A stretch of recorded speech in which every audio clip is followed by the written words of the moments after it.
Welcome to Behind the Doors, the podcast where we take you behind the scenes of residential real estate investing. I'm your host, Dan Noma Jr., here with my co-host, Marvin Cruz. We're here to help you unlock the best strategies and practice for investors. Whether you're just starting out or you're a seasoned pro looking to scale your portfolio. We've spent decades navigating the ever-changing world of real estate, and now we're sharing everything we've learned to help you succeed. From off-market deals to cash flow management and everything in between, we'll break it down and bring you actionable insights that can make a real difference in your investments. So get ready to open the door to new opportunities and take your real estate investing to the next level. Let's dive in. What's up, Dan? Happy Tuesday. Good morning. How are you? I'm good. How was your long weekend? It was good, man. Busy. What'd you do? Busy week. We went up to our cabin and so we spent some time up there and cooled off a little bit. It was hot down here. Yeah, nice. Yeah, man. How about you? Yeah, I just landed 3 hours ago, buddy. Yeah. Yeah, big storm came through Austin, Texas. So if you see this eye drifting down, it's just caffeine and sleepiness, but that's all right. Because guess what? We got a special guest today. We do. And one of the things I want to talk about, we always talk about creative solutions for folks, right? Yep. And can you imagine an ability to tap into equity, right? Stay in the home, no U-Haul, no bubble wrap, no packing up the house, but you can take advantage of an amazing thing. So I want to talk today about our guest today from Sell2Rent, Alex Rodriguez. How you doing, sir? What's up, guys? What's up, Alex? How are you, buddy? I am also recovering. I just got back from Mexico City, so I'm Oh, man. My favorite city in the world. There it is. My favorite city in the world. Well, let's jump in, man. You've been around the SFR industry for a long time, but most recently, you guys started a new company. Probably you guys have been doing this for a couple of years now, though, right? Sell2Rent. So tell us a little bit about Sell2Rent, and maybe let's start with how you guys even dreamed this product up, because it's pretty unique. Yeah, so I'll give you a little bit about the platform first, and then I'll give you a little bit about the background, how we came up with the idea. So the platform itself is, we specifically help distressed homeowners sell their house, cash out, and stay as renters. It's a bigger and bigger market right now. More and more people are, running into trouble. The amount of people getting divorced and credit card debt and going through foreclosure, bankruptcies, inheriting homes, it's growing, and we see that as a massive opportunity. And on one side of the platform, we have the person who comes to us from anywhere in the U.S. that says, hey, I would love to try this solution. On the other side, we have individual investors, or what we call mom and pop investors, or more institutional investors, or even the guys in the middle that we call middle market, who are looking to grow. The original thesis of the platform came from my partner, Danny, who he himself put 400 single-family homes together. He looked at, I think, 6,000. He ended up creating a platform for that and selling it to a fund when the funds were starting to become a thing. And he had this idea that he was like, it's crazy. A lot of the sellers that were coming to us in South Florida didn't want to sell, but they needed the liquidity for one reason or another. We had to put them in a situation, we're trying to give them a solution, and it can coming up over and over and over again. Or they will sell the house to us and go right across the street because they like the neighborhood, they had the kids in school here or there, and then the pit bull next door and the trash days and all that. So the funny thing is, when my partner told me about that, I told him it was a terrible idea.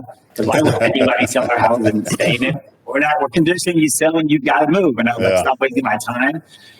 And I had just exited my previous company, and he was like, look, do me a favor, test it. And I honestly tested with 30 of my friends who didn't know each other.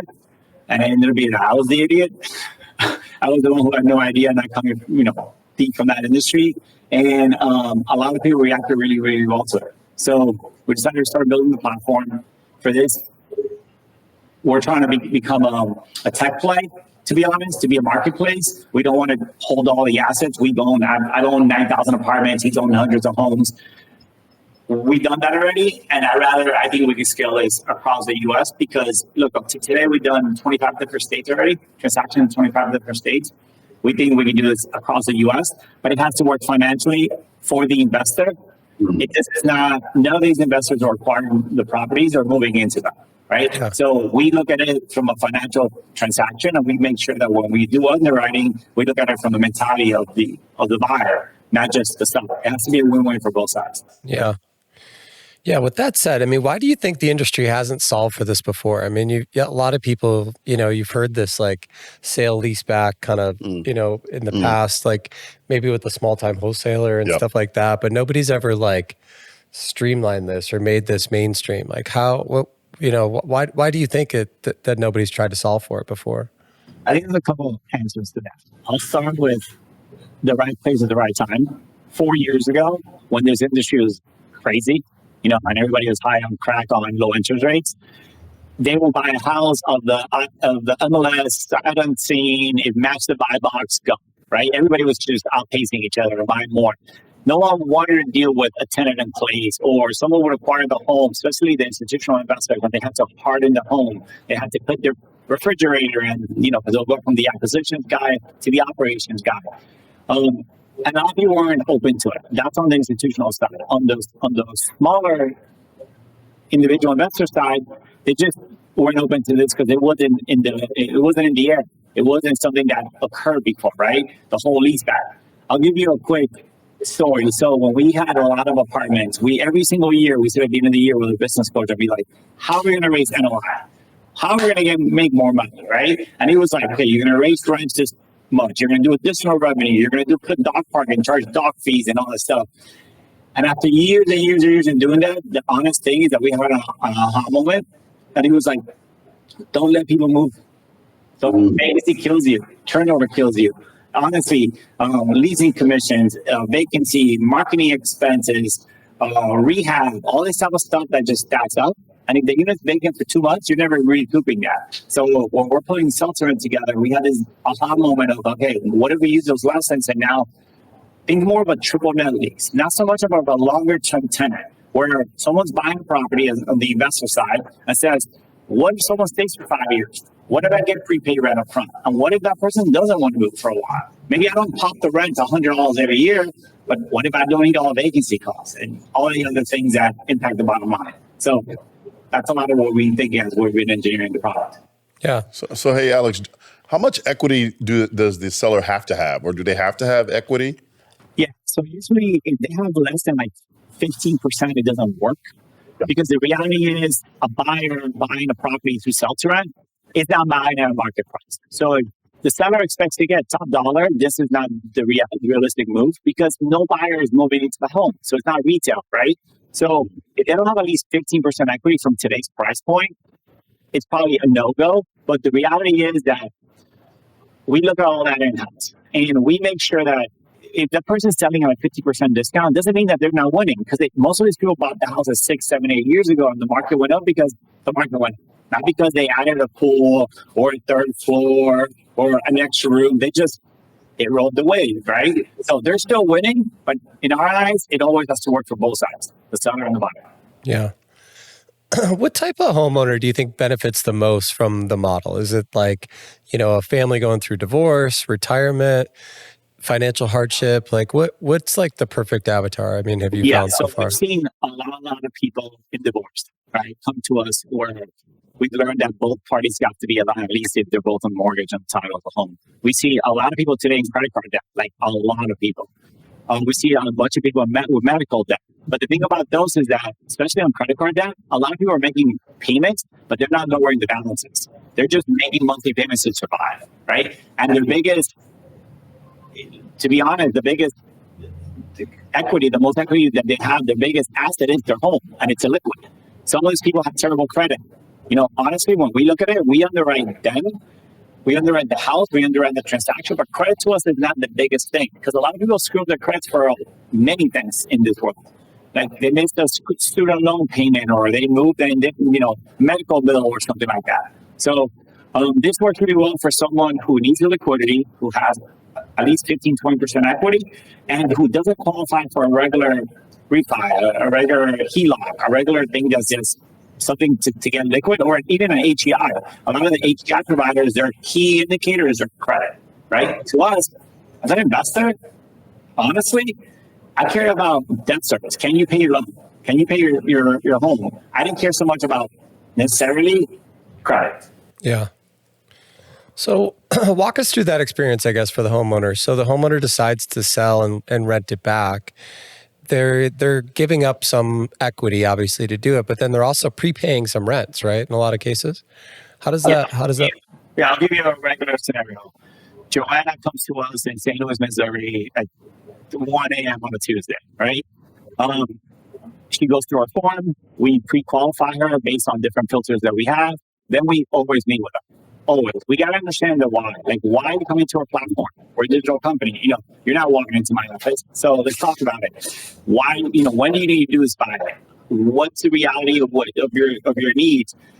And then we start underwriting there. We underwrite the home itself to make sure it works as an investment, period, right? We underwrite the transaction to make sure the numbers work out to market value, rent, prepayment, equity amount, and all that. And then we underwrite the renter / the seller. We make sure that they can pay for the rent. We understand the necessity, the need, the time window, the ownership structure, all that type of stuff. If all that works, we create a valuation. We create like a matrix of a range. And then we make a proposal and say, listen, we are looking at this from an investor's mentality. We want you to win and we want them to win. If this is going to work, here's a range. We're never going to be an open door. We're never going to be an iBuyer that says, we're going to give you $10 tomorrow, right? We're a platform. We want to create competition for buyers and we want the seller to win. It's their asset, but they have to be willing to play ball and say, okay, I know this, if you're looking at a property in Arizona, it's a completely different cap rate than a property in New York City. So we look at it from a national perspective and a regional perspective of what is that market doing? And do we need a 11 gross cap rate? Do we need a 7 gross cap rate? And is the market rent a reality for that? And based on all that, we also have an algorithm that looks at prepaid rent. And a lot of that's for the investor. I'll give you a quick story. So I like stories, life lessons, let's call it. Every single time we fell in love with a property, my number one question at the end of the day was, how much equity do we need? Period. Because it doesn't matter how many deals you like or what you like. If you don't have the money, you can't acquire hard stop, right? So what we've engineered in Sell2Rent is using a lot of that prepaid rent as equity for the investor to buy because they're bringing it to the table. So an investor coming to Sell2Rent, a lot of times doesn't need 30%. They need 15, 20% equity. And that's awesome because why come out of pocket when the seller could prepay your rent? We've seen up to 3 years prepay rent, and we see up to 5-year leases. So we're trying to make this matchmaker win for both sides win. And we're learning, we're making changes, and we're trying to make the transactions happen faster and faster and faster. That's awesome. How do you guys ensure that this doesn't ever become like predatory for homeowners? Look, we look at it from both angles. And the reality is, look, if a seller wants to sell really, really fast in this planet, look, 5 years ago, I didn't know what a wholesaler was. Now I did, right? If they want to close fast and get to that world, they'll go to a wholesaler, right? If they want top dollar, they'll put it on the market, they'll put it with the realtor, and they'll wait their time and they'll move out. We're somewhere in the middle. And we honestly look at it and make sure that this is not a 60% discount. By the way, we make 6% in the middle. We don't make a spread. Meaning, I don't want them to take the lowest dollar possible. We're also not acquiring ourselves, so it's not like I'm looking for the best deal for me. We already did that in the past, right? We are building a platform, and our core customer is the seller.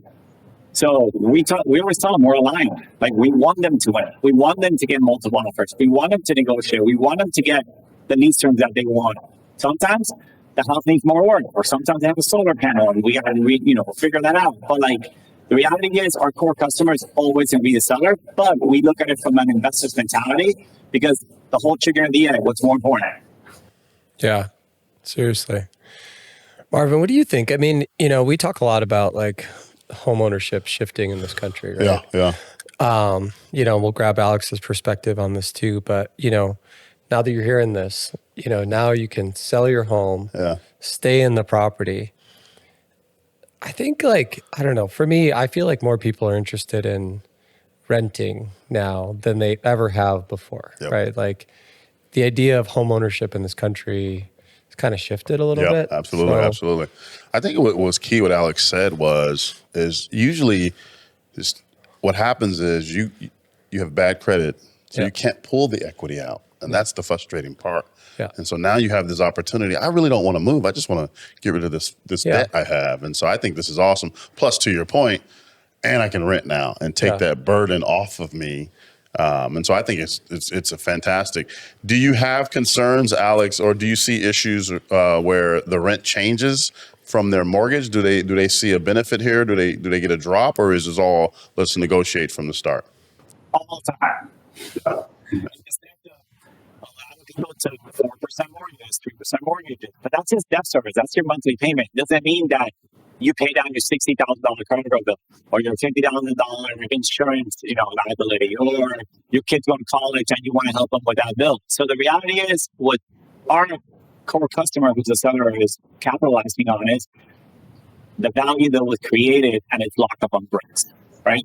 That's the honest truth. I mean, look, we talk to realtors, we talk to different people, we talk to sellers who are like, if I sell my house, where am I going to go?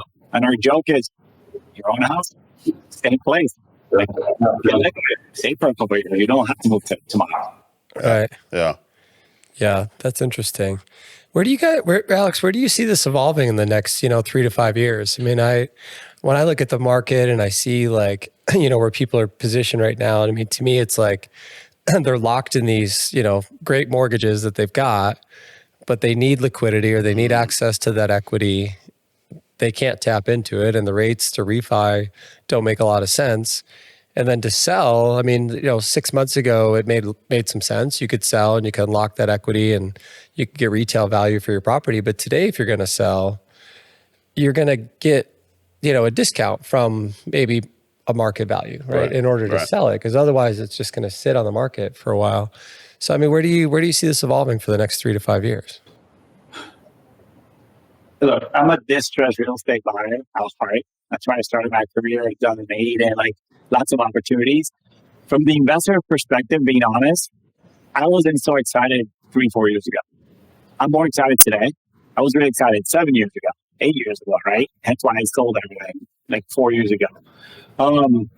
I think there'll be more and more opportunities as appreciation slows down a little bit. But what I think is really important in this rental space is that rents haven't fallen on the face of the earth, which is actually eye-opening to me. I thought it would be retrieving because it went up so fast. So I think there's an equilibrium happening. I don't think we're going to see 30% appreciation like we did through COVID, right? I don't think that's not the real world. My joke is everybody who did ride the wave up as an investor, I'm like, be thankful. We used to model out 3% growth in rents and we'd be super excited if we hit them. They skyrocketed over the last couple of years, right? So to me, I think there's an equilibrium. Everything's settling down a little bit, but it hasn't dropped as fast as I thought. So I think this is the new medium where we are now. Yeah. That's awesome, man. Let's close with this one. What do you think is the one thing that most people, that you want them to understand about your model? What would be the one thing you want them to understand? About our platform? Yeah. From which side? From the seller or from the investor? Or just? I guess either. Let's say the investor. So look, from the investor perspective, what I think, we haven't been concentrating on the investor side. That's our BHAG for the next couple of years, is really grow the investor side of the platform. We went really, really deep. We went an inch wide and a mile deep for the journey for sellers. How do we contact them? What contracts do we use? What is the follow-up? How do they win? What's prepayment look like? How do we do title pre-checks? How do we do inspections, pictures? All these things, right? Now, from the investor perspective, now we're starting to tell a story to the world, right? And the reality is, we've engineered this for them because we are investors, right? Mm-hmm. Prepayments, we pre-qualify loans for them. We have off-market properties. This is not going to be MLS. So a lot of people buying from us, we originally thought would be the institutional investor. We were way off because every institutional investor, for the most part, has the same bylaws. This works for the local mom and pop that's looking to grow the portfolio, that's not competing against 5,000 people in Zillow, right? That it's like an opportunity, and it's more of like an investment in a box. And that's what we're trying to do as best as we can. Now, this is across the U.S. I'm in South Florida. You guys are in Arizona. I'm not going to go look at a house personally in Tucson, all right? But we're going to get boots on the ground. We're going to try the best that we can through the best means that we have today. But as an investor, I honestly think investors could look at off-market deals, like true off-market deals that fit their buy box. If they're open to, not just look at their buy box, I'm looking at different places. Look, we've done deals in South Dakota, North Dakota, like literally 25 different states. Places that I've been to, like Fargo, North Dakota, most people have it. But for that situation, it was a local investor. So the one in South Dakota was an investor from a way different place. They were willing to take the risk and, get prepaid rent and all that. So I think, to sum it up, honestly, it's educating the market and getting more people to see this, because they just don't know there's an option. I didn't know it was an option. Yeah. Right? The whole leaseback, like, what is a leaseback in this space? It's not a common practice today. Right. Yeah, and I'll add this too. We've obviously introduced these opportunities to our group of investors as well, and I wrote a white paper about your platform, and I share it with them. And in that, one of the things I share with them is I'm like, look, if you're afraid of vacancy, right? The idea of being a landlord, like one of the things that you just have to be conscious of is the fact that vacancy could be real. Then this is a great option for you, right? Because you kind of eliminate that level of risk. And I think that's all we need to do as like investor representatives, or however, you position us, brokers, whatever, is removing some of that risk for our clients makes a ton of sense. And especially in a market with some volatility, if you can get 2-3 years of prepaid rents on a rental asset that's appreciating and this person's paying down your, that's a pretty solid deal. That feels pretty good to me. So if you get if we did the math, if you get north of 3 years of prepaid rent, you don't need equity. That's not much sit down there, right? Your partner is the seller. Right. Yeah. Yeah. I mean, you're winning. Yep. You're totally winning for sure. Let's Absolutely. win it. Thanks for tuning in to another episode of Behind the Doors. We hope you found today's insights valuable for your real estate investing journey. Remember, real estate success doesn't happen overnight, but with the right tools and strategies, you can build long-term wealth and create passive income. If you enjoyed the show, be sure to subscribe, leave us a review, and share it with others who are passionate about real estate investing. Don't forget to follow us on social media for more tips and exclusive content. Until next time, keep unlocking new opportunities, and we'll see you on the next episode of Behind the Doors.